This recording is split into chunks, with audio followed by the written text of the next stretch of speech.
समाधि की ओर आप नहीं जाते, समाधि की ओर समाधि ही जाती है।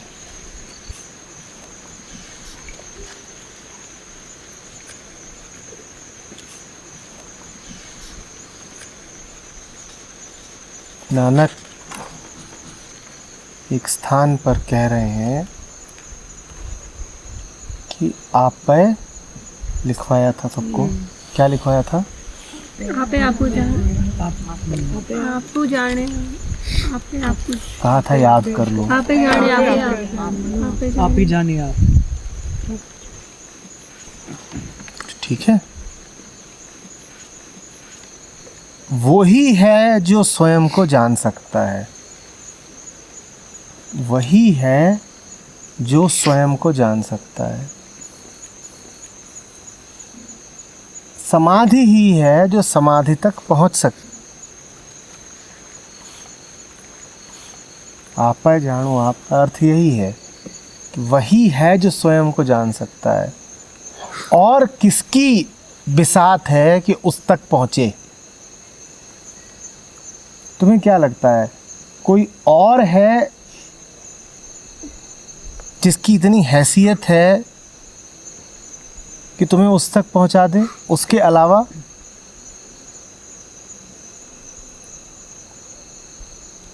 जब समाधि एक आयाम ही अलग है, तब उस तक कोई और सीढ़ियां कैसे ले जा सकती हैं? हर सीढ़ी किसी आयाम विशेष में काम करती है।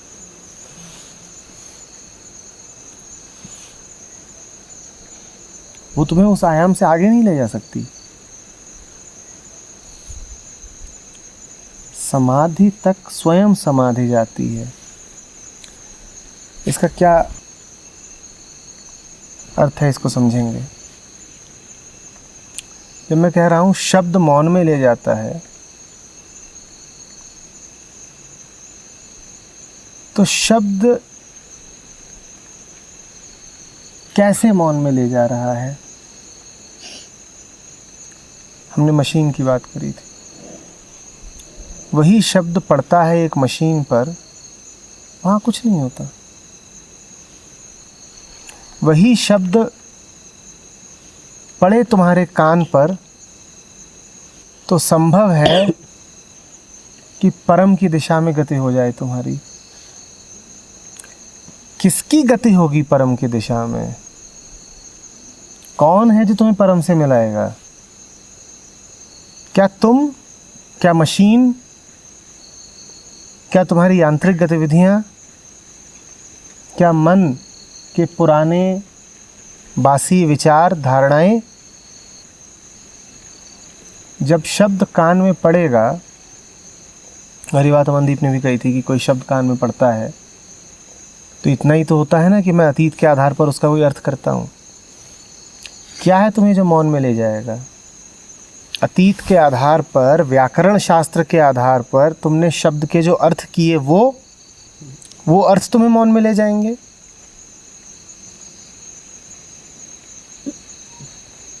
उन शब्दों से संबंधित जितनी स्मृतियां हैं मन में, क्या वो तुम्हें मौन में ले जाएंगी?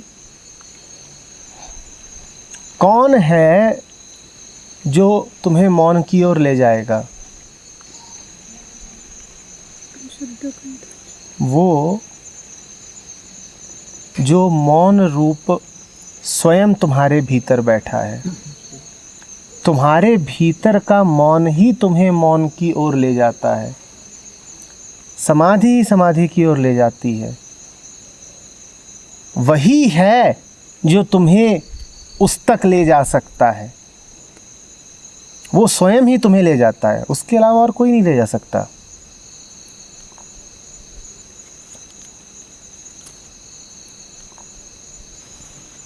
क्योंकि वो पहले से तुम्हारे भीतर है, इस कारण ये संभव हो पाता है कि तुम उससे मिल पाओ।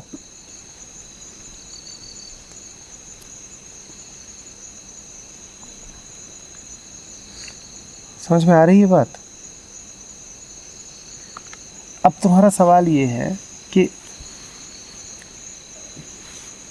एक तरफ तो हम कह रहे हैं कि शब्द साधन है,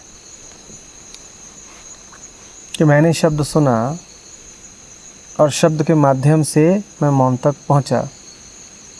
दूसरी ओर हम ये कह रहे हैं कि बिना मौन के हुए मैं सुन ही नहीं सकता। दोनों बातों में कोई विरोध नहीं है। शब्द साधन है निश्चित रूप से, पर वो साधन मात्र तब है जब मौन तुम्हारे भीतर पहले ही मौजूद हो। यदि मौन मौजूद नहीं है तो शब्द क्या कर लेगा? कुछ नहीं कर सकता शब्द। शब्द पढ़ रहा है ना मशीन पर। किस मशीन को समाधि घटित हो गई?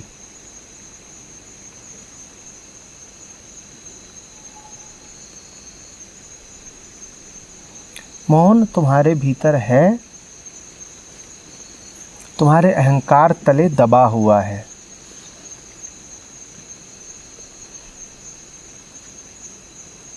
शब्द का काम होता है उस अहंकार को काट देना। कोहरा छट जाए, इतना ही करता है शब्द। उसके बाद शब्द की कोई कीमत नहीं है। उसके बाद तो जो करता है वो वही करता है जो तुम में पहले ही मौजूद है। समझ में आ रही है बात? तो शब्द साधन है, ये बात भी ठीक है, और शब्द कुछ ना कर पाए अगर तुम्हारे भीतर मौन पहले से ही ना बैठा हो, ये बात भी ठीक है। दोनों ही बातें ठीक हैं।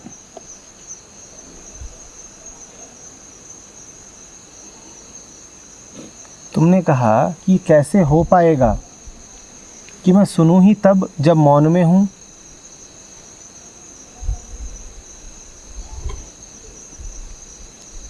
और सुनने से ही मौन की प्राप्ति होती है। तो अगर मौन में मैं हूं नहीं, मौन की प्राप्ति नहीं है, तो मैं सुन ही कैसे पाऊंगा?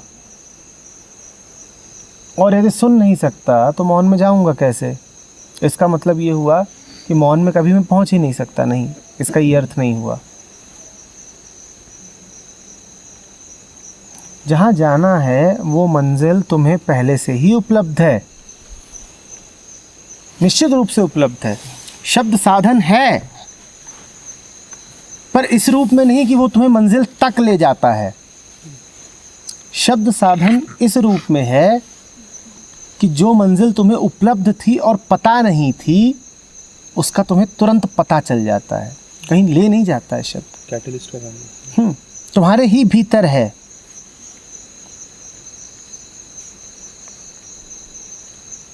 शब्द की कोई पॉजिटिव विधायक भूमिका नहीं होती है।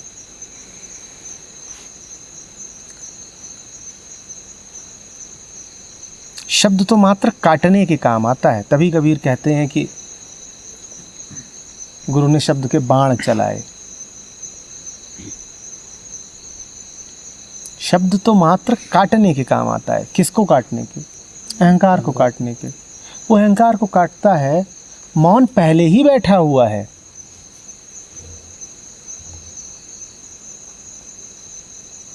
फिर कह सकते हैं कि शब्द पुरानी लेयर्स को हटाता है। हाँ, ताकि वो लेयर दिखे। हाँ, वो लेयर सामने आए। हाँ। तो मौन है, इसी कारण बाहर का शब्द तुम्हारी मदद कर सकता है। तुम्हारे भीतर वो मौन पहले ही स्थापित ना होता तो बाहर का शब्द तुम्हारी कोई मदद नहीं कर सकता था। मैं फिर पूछ रहा हूं, बाहर का शब्द किसी मशीन की मदद कर सकता है क्या? पर तुम्हारी मदद कर सकता है। क्यों कर सकता है? क्योंकि वो मौन तुम्हें पहले ही उपलब्ध है। चूंकि वो तुम्हें पहले ही उपलब्ध है, इसीलिए शब्द तुम्हें वो उपलब्ध करा सकता है। कुछ ऐसे बात समझ में आई? चूंकि तुम्हें वो पहले से ही उपलब्ध है, इसीलिए शब्द आ करके कोहरा काट सकता है और तुम्हें उसके दर्शन करा सकता है जो तुम्हें पहले ही उपलब्ध है। मशीन को उपलब्ध नहीं है, तो इसीलिए मशीन पर शब्द अनुपयोगी है।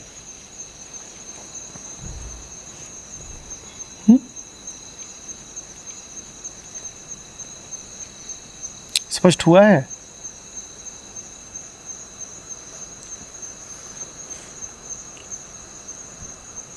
वही है जिसके कारण ये स्थिति बनती है कि तुम उसको जान सको।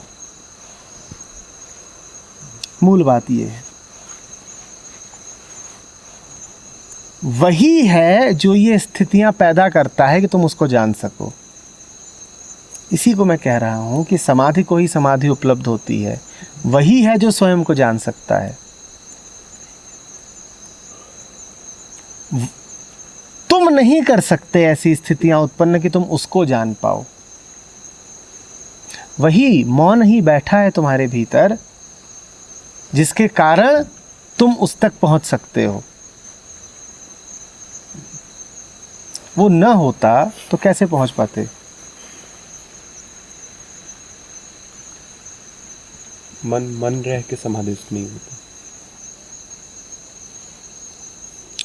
मन नहीं जान सकता समाधि को, समाधि ही जान सकती है समाधि को।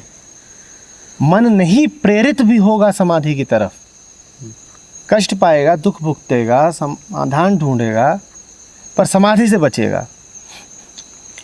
समाधान ढूंढ रहा है और समाधि से बचेगा। समाधान की तरफ तो मन को स्वयं समाधि ही ढकेलेगी, परम की तरफ मन को तो स्वयं परम ही ढकेलेगा। परम के अलावा और कोई नहीं है जो मन को ढकेल सके उस दिशा में।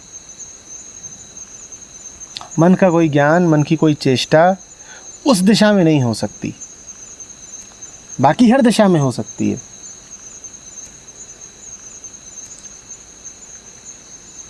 मन सारी चेष्टाएं कर सकता है, पर मुक्ति की चेष्टा नहीं कर सकता। मुक्ति की चेष्टा तो मुक्त ही करेगा।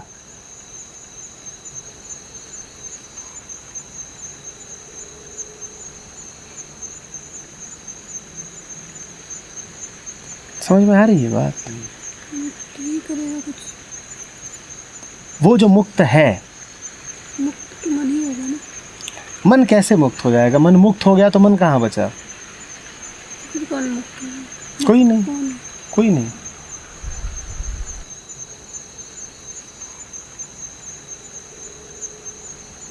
गंदा कौन है? गंदगी। साफ कौन हुआ? कोई नहीं।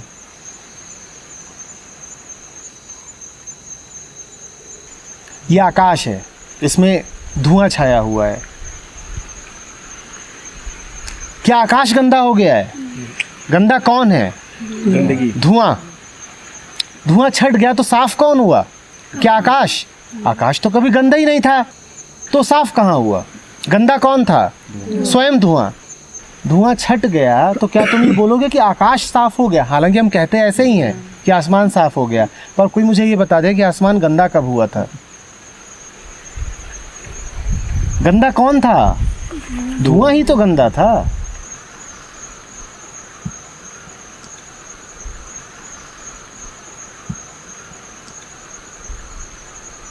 ये पूछो कि बंधा कौन है, तो मैं बता दूं कौन बंधा है?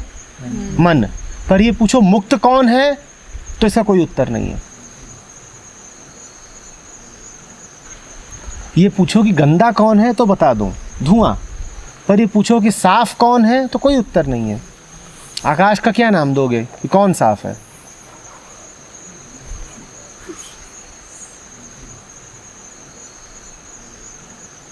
तो मात्र गंदगी ही है और उसी का अस्तित्व है। जब तुम कहते हो कि मुझे अहंकार से मुक्त होना है, मुझे गंदगी साफ करनी है, तो एक बात साफ समझ लो,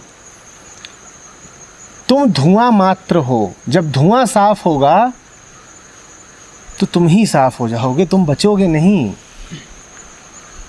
कोशिश हमारी ये रहती है कि धुआं साफ हो जाए, हम बचे रहें। बचोगे नहीं, क्योंकि साफ मैं जैसा कुछ होता नहीं। साफ आकाश होता है, मैं तो धुआं है। तो तुम कहो साफ मैं, तो ये बड़ी विरोधाभासी बात है।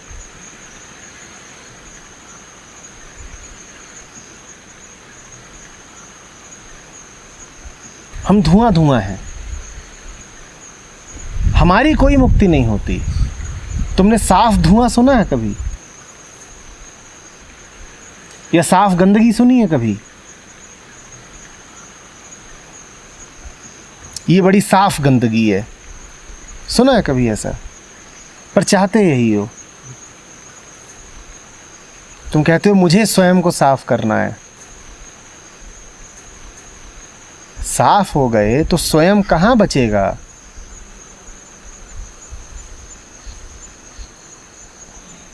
तो शब्द पड़ता है और गंदगी साफ हो जाती है, तो कहां कुछ बचता है? इसी का नाम मौन है। शब्द पड़ा और गंदगी साफ हो गई तो कहां कुछ बचा? इसी का नाम मौन है। और ये मौन की ही अनुकंपा है कि शब्द तुम पर पड़ता है। इसीलिए दो बातें कही कि शब्द तुम्हें मौन की तरफ ले जाता है, वो समझ गए होगे। कैसे ले जाता है? अहंकार को काट देता है तो मौन भर बचता है। और दूसरी बात क्या कही थी? बिना मौन के हुए तुम मौन को पा नहीं सकते, सुन नहीं सकते। वो बात भी ठीक है।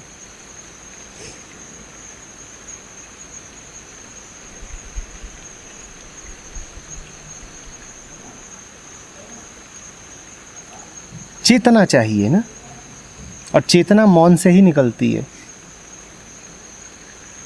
चेतना चाहिए, वही नहीं है इस मशीन के पास।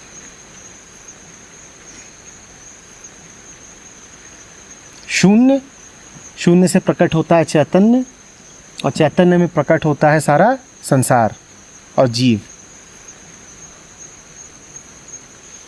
शब्द तभी तो काम करेगा ना जब चैतन्य हो। यहां चैतन्य ही नहीं, वहां शब्द काम कैसे करे? जहां चैतन्य ही नहीं, वहां शब्द नहीं काम कर पाएगा। मैं तुमसे कहूंगा सफेद, तुम्हारे मन में छवियां उठेंगी। मैं उनका प्रयोग कर सकता हूं तुम्हारे मन की और छवियों को काटने के लिए। पर मैं कहूं सफेद,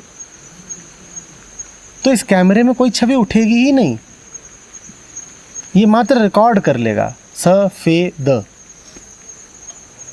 इसके भीतर से किसी भी प्रकार का कोई स्पंदन नहीं उठेगा।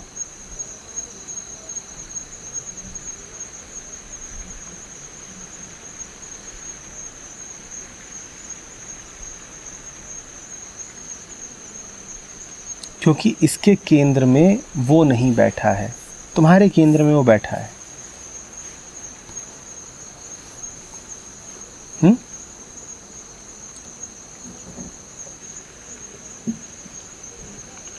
इसको ऐसे भी समझो। एक सवाल पूछता हूं, तुम मौन की तरफ आकर्षित ही क्यों होगे यदि तुम्हें मौन का हल्का सा स्वाद पता ना हो?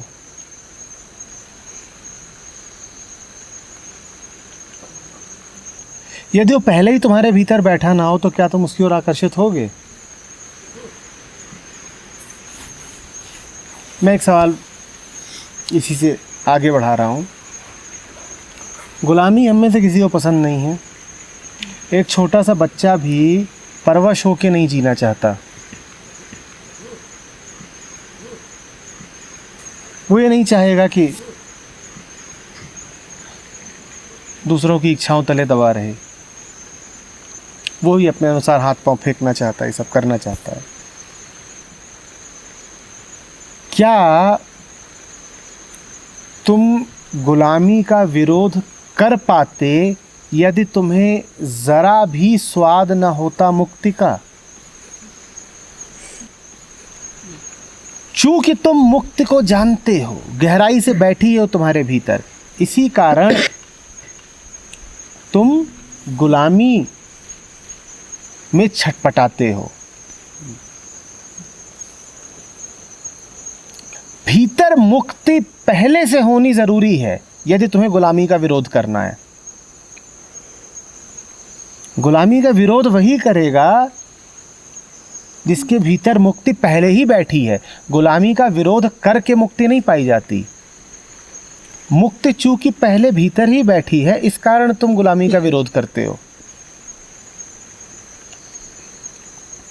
मौन चूंकि तुम्हारे भीतर पहले ही बैठा है, इसलिए तुम गुरु के पास जाते हो ताकि वो शब्द दे जिसमें वो मौन निखर के सामने आए, उसके ऊपर का धुआं हट जाए।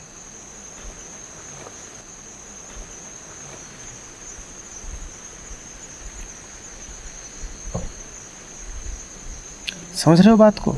हम सब जानते हैं अहंकार कष्ट देता है,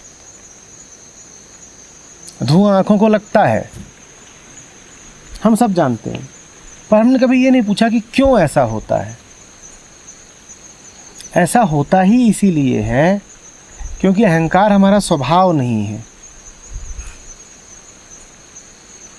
अहंकार क्या करता है? स्वभाव से दूरी बनाता है। स्वभाव क्या है? वो जिसे तुम जानते हो, स्वभाव तुम्हारा अपना। चूंकि वो तुम्हारा अपना है, इसीलिए जब उससे दूरी बनती है तो कष्ट होता है। तुम्हें कष्ट नहीं हो सकता था यदि परम पहले ही तुम्हारे भीतर न बैठा होता।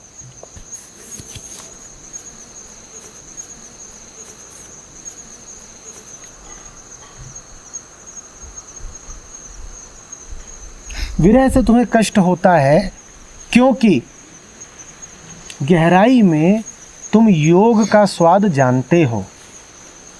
न जानते होते तो विरह तुम्हें कोई कष्ट नहीं देती।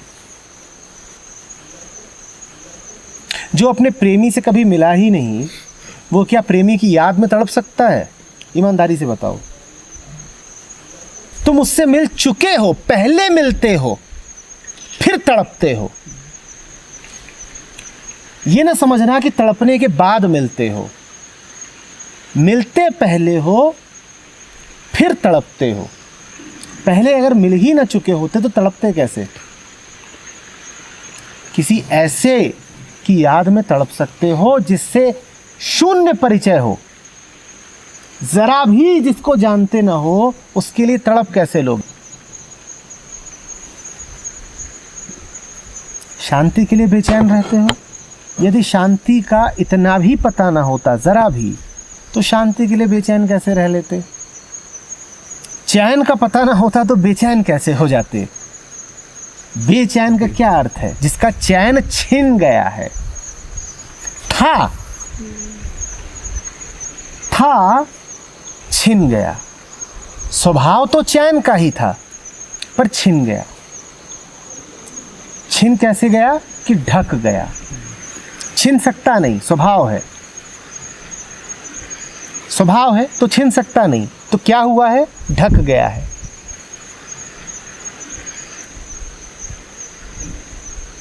और चूंकि स्वभाव है, इसी कारण वो मन को लगातार प्रेरित करेगा स्वयं को ही पाने को। वही मन को प्रेरित करता है कि उसको पा लिया जाए। दैट, और कोई नहीं मन को प्रेरणा देता। स्वयं वही मन को प्रेरणा देता है कि मुझे पाओ। क्यों? क्योंकि मन वहीं से निकला है। मन कभी उससे मिला हुआ ही था, कभी मन उससे संयुक्त ही था, फिर मन जुदा हुआ। कभी मन अपने प्रेमी के साथ ही था, फिर आया विरह। इसी कारण तो मन तड़पता है। और वही प्रेमी जिसके साथ मन था, वही पुकारता है। वो कोई नई पुकार नहीं है,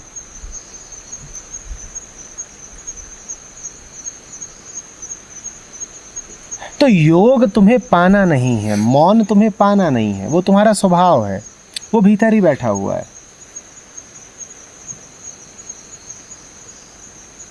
उसके ऊपर का धुआं हटाना है बस। और धुआं हटाने के बाद क्या बचेगा? कुछ नहीं। ठीक वैसे जैसे मौन क्या होता है? कुछ नहीं। वो कुछ नहीं, वो शून्य बिल्कुल विराजमान है तुम्हारे भीतर। वही तो हो तुम, वहीं से तो आए हो। कुछ नहीं, और कुछ नहीं ही हो जाने को बेताब हो।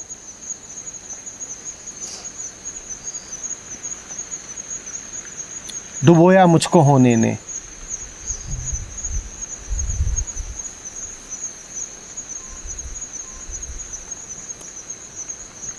ना होना हमारी गहरी से गहरी इच्छा है।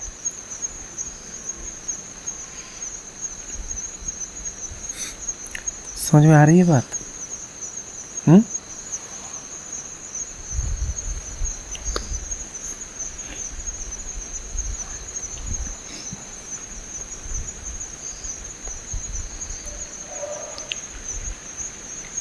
बात जैसे जब मन वहीं से आया है और फिर पहले उससे मिला फिर विरह में पड़ा, तो जब उससे मिला तो फिर विरह में पड़ा ही। उससे मिला ही हुआ था तो ये सवाल कौन पूछ रहा है? पूछ रही है कि जब पहले योग था तो फिर विरह हुई ही क्यों? इसलिए हुई क्योंकि अन्यता ही सवाल पूछ रही है। गंदगी। ये सवाल कौन पूछ रहा है? गंदगी। जो विरह में है, क्योंकि विरह में ही तो सवाल होते हैं। तुम ये सवाल ना पूछो तो कोई विरह नहीं है। तुम पूछ रही हो विरह क्यों आई? इसलिए आई क्योंकि तुम सब सवाल पूछ रही हो। ना पूछो, पर जब रहेगा तो पूछोगी। तो मैं तुमसे पूछ रहा हूँ ये सवाल उठा ही क्यों? सर पास्ट में देखने के बाद से क्यों हुआ वो? सर और वो क्यों हुआ? और वो क्यों हुआ? वो सब इसीलिए हुआ क्योंकि मन क्रिय है और मन कारण मांगता है। कारणों की बात करोगी, पूछ रही क्यों हुआ? क्यों माने कारण। जब भी तुम कारणों की बात करोगी, तुम क्या हो के बात करोगी? अहंकार। खुद अहंकार हो के बात कर रही हो और मुझसे पूछ रही हो अहंकार क्यों आया? तुमने क्यों चुनाव किया अहंकार होने का?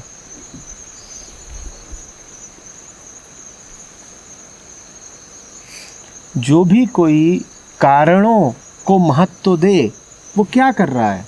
अहंकार को बुलावा दो। वो ये सोच रहा है कि जैसे जगत कार्य कारण की एक श्रृंखला मात्र है। जहाँ कहीं कार्य कारण है वहाँ पर तो मन प्रभावी रहेगा, वो कारणों को जान सकता है। बस यही राज है।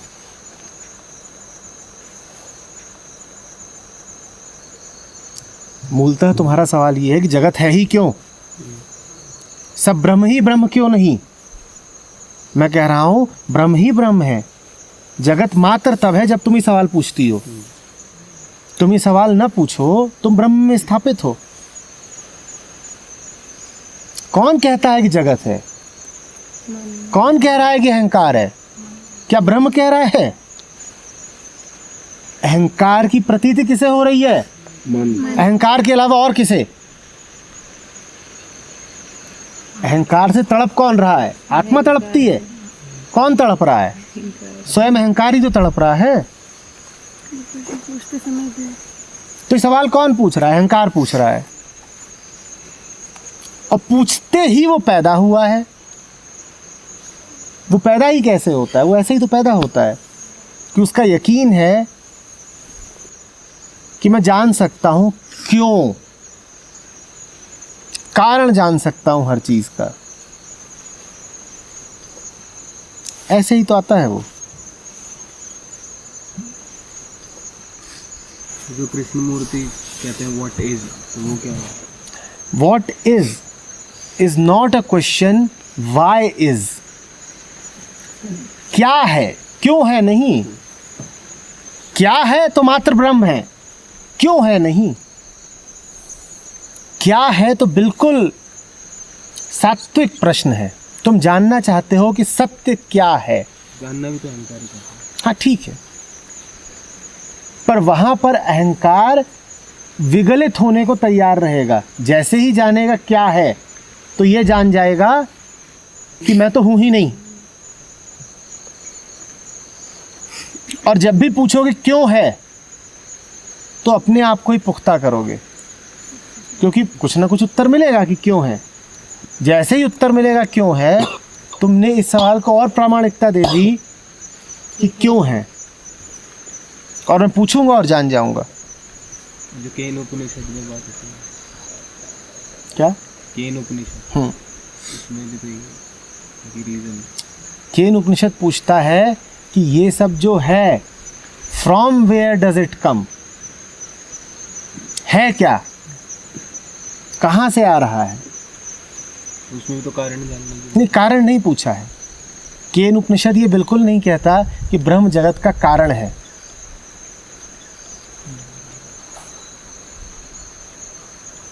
केन उपनिषद इतना ही कहता है कि ये सब कुछ वही है। देखो, कारण में समय होता है,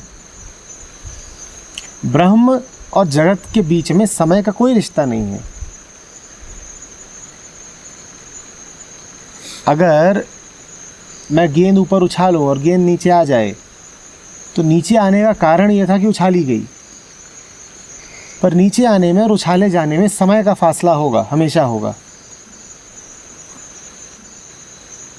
कारण में और कार्य में हमेशा एक दूरी होगी। दूरी होगी कि नहीं होगी? उसी दूरी का नाम क्या है? समय। ब्रह्म में और जगत में समय का रिश्ता है ही नहीं। ऐसा नहीं है कि आज ब्रह्म है और 2 घंटे बाद जगत बनता है। समय का कोई रिश्ता नहीं है। वहां तो जो अभी है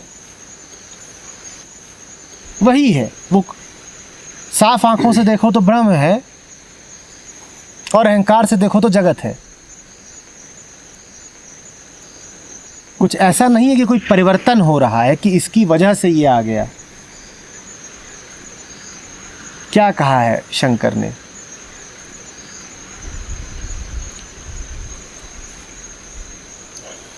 ब्रह्म सत्य, जगत मिथ्या। जब साफ आंखों से देखो तो जगत कहीं दिखाई ही नहीं पड़ेगा, मात्र एक सत्य दिखाई पड़ेगा, ब्रह्म। तुम्हारी आंखें मैली हैं इसलिए तुम्हें जगत दिखाई पड़ता है, वरना जगत है कहाँ? यही कह रहा है केन उपनिषद। केन उपनिषद उसका तलाश रहा कि जगत से पहले क्या था। कारण कार्य से पहले होता है, इसीलिए समय की बात करी मैंने। केन उपनिषद उससे पूर्व की स्थिति नहीं तलाश रहा कि जगत पूर्व स्थिति क्या थी। वो जगत का सत्य तलाश रहा है, और वो पहुंचता भी वही है, सत्य पर।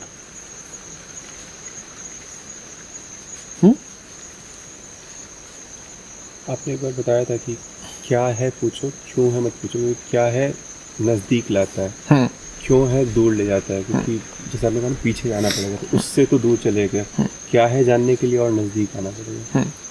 तो क्या ऐसा कह सकते हैं कि क्यों है के सवाल कभी ख़त्म ही नहीं होंगे और क्या है का सवाल ख़त्म हो जाएगा? बिल्कुल। क्यों है पीछे पीछे पीछे पीछे और जाता रहेगा, एक इनफाइनाइट रिग्रेशन की तरह।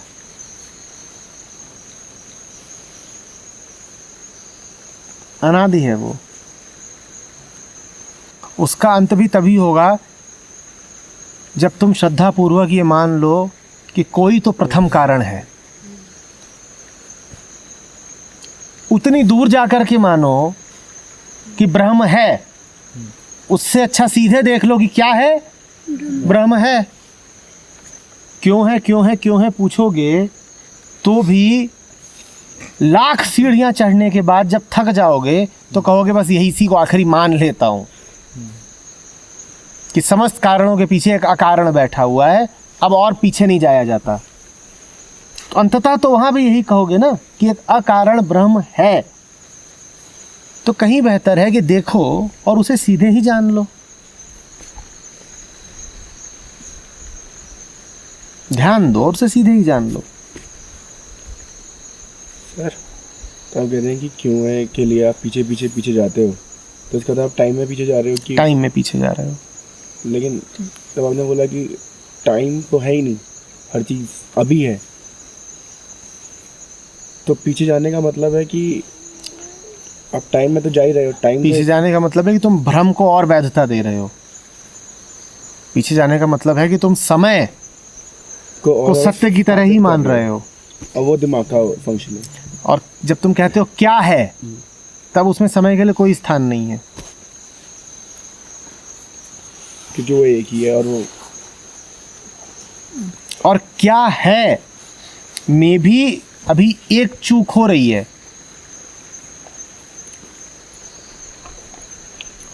तुम ये तो मान ही रहे हो ना कि कुछ है,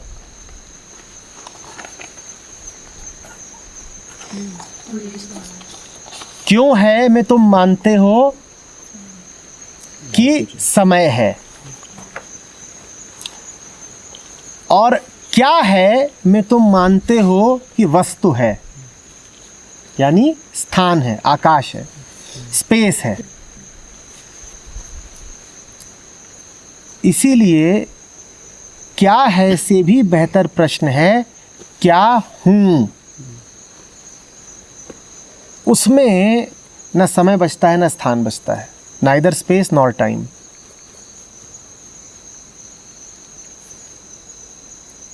सबसे निचले तल पे आया क्यों है, उससे ऊपर आया क्या है, और उससे भी मूल प्रश्न है क्या हूं। क्योंकि जब तुम कहते हो ये पहाड़ क्या है, तो तुमने इतना तो माना ना कि पहाड़ है। कैसे पता कि है, कैसे पता कि है। ज्ञानी ये नहीं कहता कि पहाड़ है, वो कहता है पहाड़ की प्रतीति हो रही है, लग रहा है कि पहाड़ है। और किसको लग रहा है? मुझे लग रहा है। ये मैं कौन है जिसे लग रहा है कि पहाड़ है? ईगो। वो इसका अन्वेषण करता है।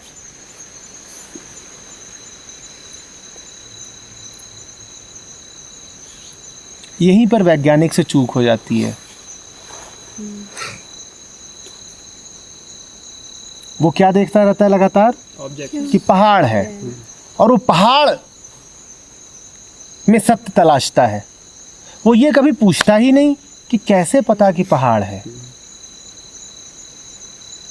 कभी नहीं पूछता विज्ञान ये कि मुझे पता कैसे कि परमाणु है, कैसे पता।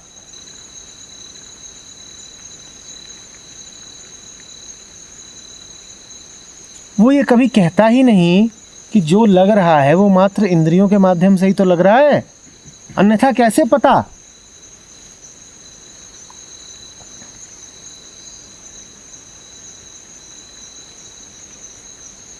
साइंटिस्ट में और मिस्टिक में यहीं पर जमीन आसमान का अंतर आ जाता है। वैज्ञानिक और संत वैज्ञानिक से कहीं कहीं आगे निकल चुका होता है।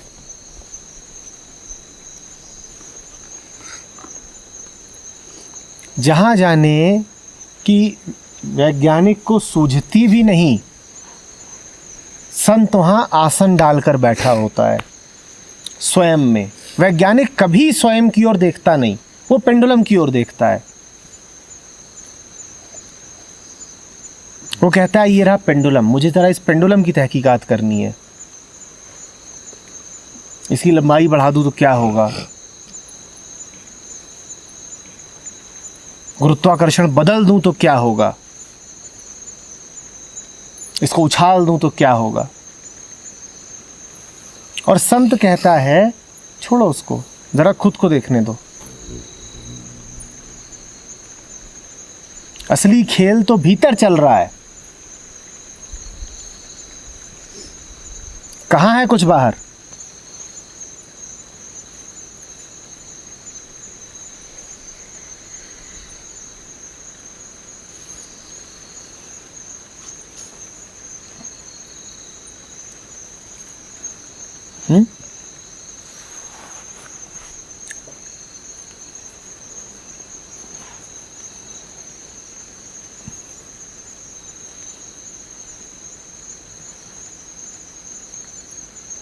इस भूल में मत पड़ना।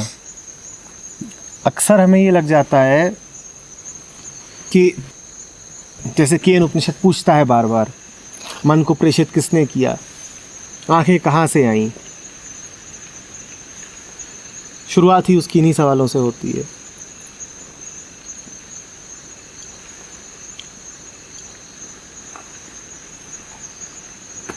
अक्सर हम ये समझ लेते हैं कि जगत का कोई रचनाकार है, उसने संसार की, मन की, इंद्रियों की रचना करी है।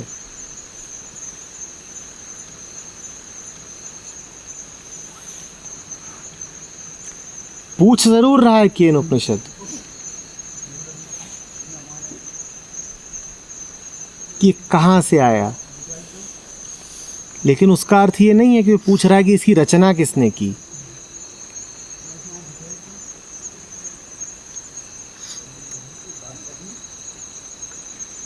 क्योंकि रचना यदि हो रही है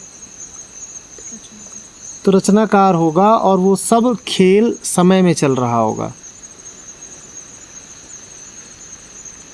कि जैसे आज से कई हजार, लाख, अरब या खरब साल पहले किसी ने बैठ करके पृथ्वी की रचना कर दी हो। और अक्सर ये बात हमें पढ़ाई भी जाती है। कई ग्रंथों का हवाला दिया जाता है जिनमें तारीखें दी हुई हैं कि इतने साल पहले ये सब घटनाएं घटी थीं।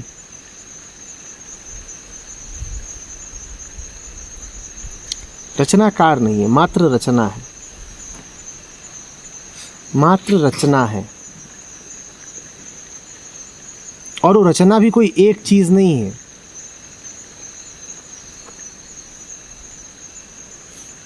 एक चीज कुछ हो जाती है तो मुर्दा हो जाती है, कि जैसे पेपर वेट वो पड़ी हुई है, रच दी गई और पड़ी हुई है, वो बदल नहीं सकती। वो लगातार बदल रही है, ऐसी रचना है।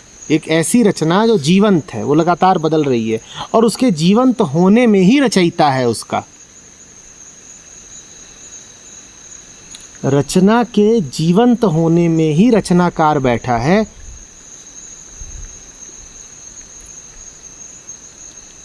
रचना की आत्मा है रचयिता।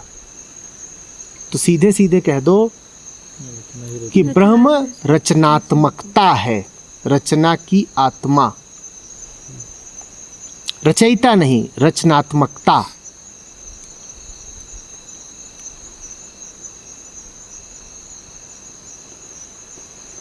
केन उपनिषद रचयिता की तलाश नहीं करता, कोई उपनिषद नहीं करता।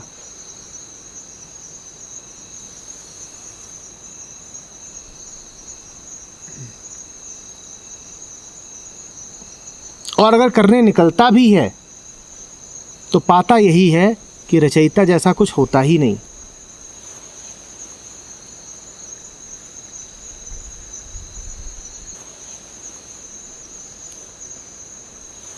शब्द पे ध्यान दो, केन है, कस से नहीं। कस से होता तो अर्थ होता किसका है ये सब कुछ। केन का अर्थ होता है किसके द्वारा, किसका नहीं, विथ वॉट। कस से होता तो अर्थ होता हुज, Who did it?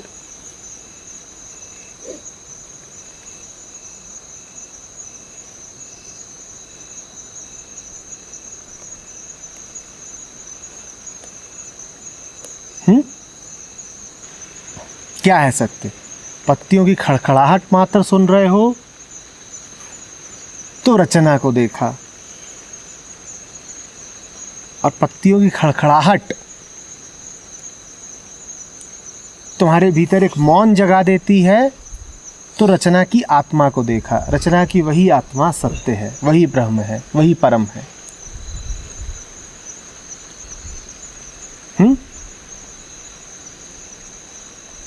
पत्तियों की खड़खड़ाहट ही सुनाई पड़ रही है तो जगत है,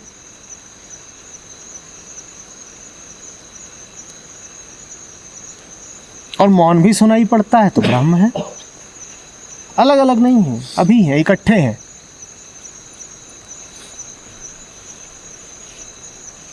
नशे में देखो तो जगत, जागृति में देखो तो ब्रह्म।